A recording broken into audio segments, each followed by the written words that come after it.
December 28, 29, 30వ తారీఖుల్లో కన్యరాశిలో జన్మించినటువంటి వ్యక్తులకి ఒక నిప్పు లాంటి నిజం అనేది తెలుస్తుంది. ఈ కన్యరాశి వారికి ఎలాంటి నిప్పు లాంటి నిజం అనేది తెలుస్తుంది. అలానే కన్యరాశిలో జన్మించిన వ్యక్తులకి గోచార ఫలితాలు ఎలా ఉన్నాయి అనేటటువంటి అంశాలను తెలుసుకుందాం. ఇక వీడియోలోకి వెళితే శ్రీ వారాహి అమ్మవారి జ్యోతిష్యాలయం. భార్యాభర్తల సమస్యలు, సంతాన సమస్యలు, పెళ్లి సమస్యలు, విద్య ఉద్యోగం సమస్యలు, స్త్రీ పురుష వశీకరణం చేయబడును. ఇది కూడా గురూజీ సిద్ధాంతి సుబ్రహ్మణ్యం రాజు గారు ఎటువంటి సమస్యకైనా పరిష్కారం చేయబడును. కాబట్టి మీరు ఇలాంటి సమస్యలతో బాధపడుతున్నట్టయితే కాంటాక్ట్ నంబర్ వచ్చేసి సిద్ధాంతి సుబ్రహ్మణ్యం రాజు గారి కాంటాక్ట్ నంబర్ 9989794560. తెలుగులో చెప్తాను, నోట్ చేసుకోండి. 9989794560. సో సిద్ధాంతి సుబ్రహ్మణ్యం రాజు గారి దగ్గరికి మీరు ఈ సమస్యలు ఉంటే ఖచ్చితంగా వెళ్ళి మీ సమస్యలను తీర్చుకుంటారని కోరుకుంటున్నాం. రాశిలో జన్మించిన వ్యక్తులకి దేన్నైనా ఎదుర్కొనేటటువంటి శక్తి సామర్థ్యం ఎక్కువగా ఉంటుంది. ఎంతటి ధైర్యాన్ని కలిగి ఉంటారంటే ఎటువంటి సమస్యను అయినా చాలా సింగిల్గా వీరే ఎదుర్కొనేంత శక్తిని సామర్థ్యాన్ని కలిగి ఉంటారు. సమస్య చిన్నదైనా పెద్దదైనా ఎదురెళ్ళి మరీ ఎదుర్కొంటారు. అంతే తప్ప దేనికి కూడా ఎప్పుడూ భయపడకుండా ముందడుగు వేస్తూనే ఉంటారు. వెనకడుగు మాత్రం వేసేటటువంటి వ్యక్తులు కాదు.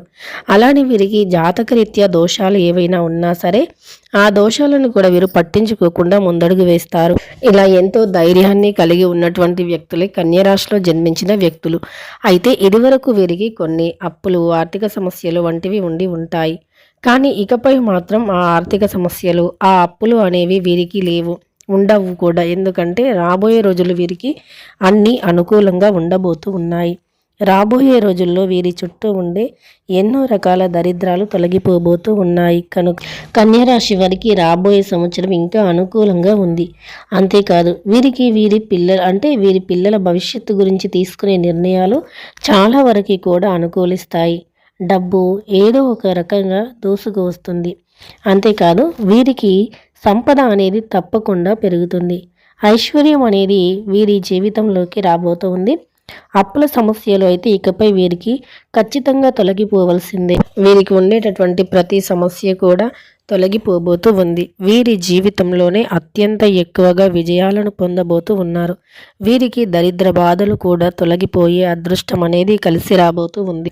ఈ యొక్క కన్యరాశి వారికి ఇప్పటి వరకు తమ జీవితంలో కుటుంబంలో కూడా ప్రశాంతత లేకపోవటం, తన భర్తతో కావచ్చు, పిల్లలతో కావచ్చు ప్రశాంతంగా లేకపోవటం, అలానే వారితో సరదాగా గడపకపోవటం, ఇంట్లో ఎప్పుడూ గొడవలు చికాకుతో ఉండటం, అలానే డబ్బు పరంగా ముఖ్యంగా వీరు ఎదుర్కొనే సమస్య ఏదైనా ఉంది అంటే ఎక్కువగా డబ్బు సమస్య ఒకటే.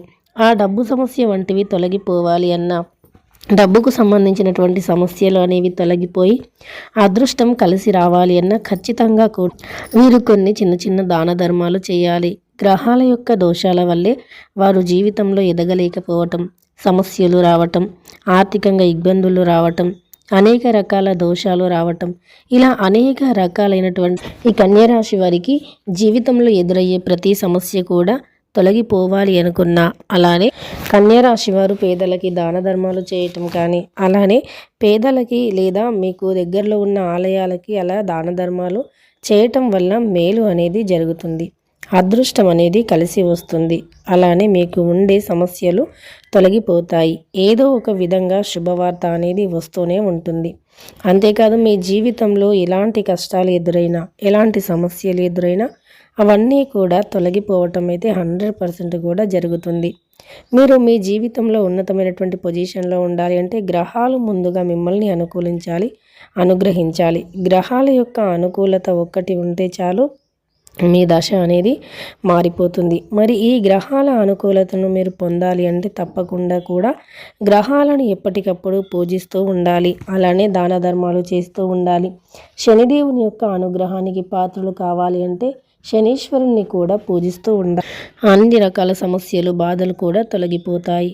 ఇక తెలుసుకున్నారు కదా, కన్యరాశి వారు జీవితంలో ఎదగాలి అంటే, ముందడుగు వేయాలి అంటే ఎలాంటి నియమాలు పాటించాలి, అలానే కన్యరాశి వారికి ఏ విధమైనటువంటి గ్రహాల అనుకూలత ఉంటే వీరు ఎలా ఎదుగుతారు అనేటటువంటి అంశాలను వీడియో నచ్చితే లైక్ చేయడం మర్చిపోకండి. ఇలాంటి ఎన్నో వీడియోస్ కోసం ఛానల్ని తప్పకుండా సబ్స్క్రైబ్ చేసుకోండి.